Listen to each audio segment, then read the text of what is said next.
2. Money. The real opiate of the masses.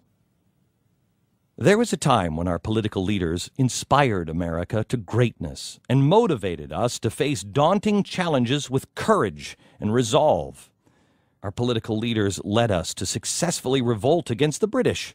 They convinced us to defeat Nazism, fascism, imperialism by fighting it in the homelands that gave birth to those ideologies.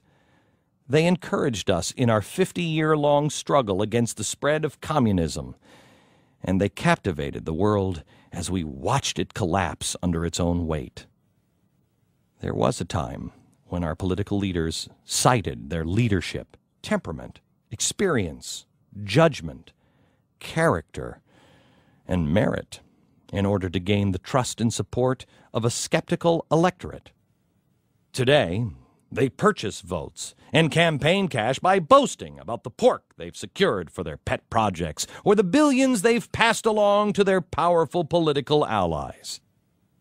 With a few notable exceptions, our political leaders have become nothing more than parasites who feed off of our sweat and blood.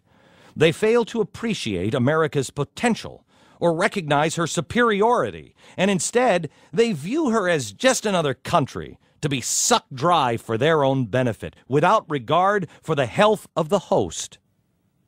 These parasites have fed undetected for years.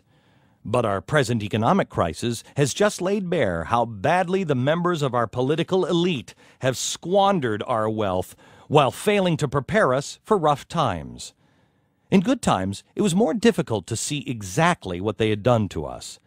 But now, the true extent of their looting of the national treasury and pillaging of our paychecks has been exposed. Unfortunately, our financial security is directly related to our national security. And that's why I believe that what some of these people have done is borderline, if not straight out, treasonous. They may not have directly sold state secrets to our enemies, but they have successfully put a target on our backs nonetheless. Our enemies rejoice and celebrate at our economic troubles, all the while plotting how to trigger our ultimate demise. I have claimed at various times that socialism and fascism have been on the rise for 2 administrations now. Call it whatever you want, but common sense will not allow you to claim that it has resemblance to the system our founders put together. Under President Bush, politics and global corporations dictated much of our economic and border policy. Nation building and internationalism also played a huge role in our move away from the founding principles. Also, in the latter days of his administration, Bush assaulted the American system by, in his own words, abandoning the free market principles to save the free market system. Enough is enough. We must stop the spending sickness that plagues Washington, and we must stop it now. These addicts have racked up $11 trillion in national debt, with your family's share of their spending binge coming in at $116,000. Do not expect sympathy or understanding from our political junkies. They just need another fix. One more high, and I promise I'll quit. Really, they promise. But we now know that their promises are empty. $12 trillion in bailout, TARP, corporate welfare, and other money is still not enough. Politicians have forgotten that the money that sits in the federal treasury represents sacred funds purchased through labor, blood, and toil of millions of faceless Americans who get up early, go to bed late, and miss countless weekends and nights with their families just to make an honest living. Our leaders brought us to where we are by never saying no to a good spending project. Through their actions, they taught the American people that spending money you didn't have was not only reasonable, but patriotic. Our solution to September 11th was 0% financing and a presidential call to go shopping. Common sense tells us that you can't solve a debt crisis with more debt or solve a spending crisis with more spending. You know, it's really too bad that common sense itself wasn't for sale. That would have been the one new federal purchase I'd support. Debt. How they purchased our silence and subservience. Each of us innately knows that debt should be avoided whenever possible. Many of us have lived within our means and played by the rules, hoping for a chance to give our children a better life than we had.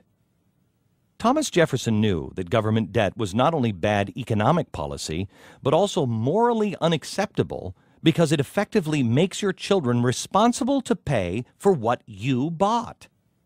He said, "The principle of spending money to be paid by posterity under the name of funding is but swindling futurity on a large scale."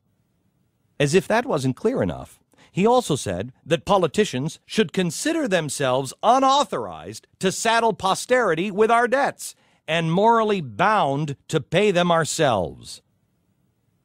By spurning his counsel, our politicians have damned our dreams. They have effectively branded our children as future slaves to our creditors, and they have placed our country in a position of servitude to the rest of the world. If we try to escape those obligations through self-serving economic policies, we will be the ones held responsible. When we place ourselves in debt, we have no one to blame but ourselves. And the same holds true for our country. Yes, it was the elected officials who forced us into economic servitude. But didn't we elect them to office and then keep electing them term after term after term, even after the magnitude of their gross incompetence became clear? Yes, it was our politicians who negotiated and approved the pork and the spending. But aren't we the ones who sat idly by while they did it? Our interest payment on the service of our $11 trillion in debt now stands at about $26 billion per month. That's over $300 billion a year that will likely be sent overseas to our creditors instead of being used to upgrade our schools, our roads, or our national defense. Common sense tells us this is unsustainable. A country that cannot educate or secure its population is a country that just isn't going to be around much longer. One of the tricks that our leaders have successfully played on us is the illusion of numbers. If I asked you to send me a check for $4,000, you'd probably think about what you could buy with that money. An amazing vacation, maybe new furniture or braces for your child. And then you'd wonder why on earth you'd send it to me. But when our government asks us for the $26 billion every month, we don't have the same reaction because it doesn't feel personal.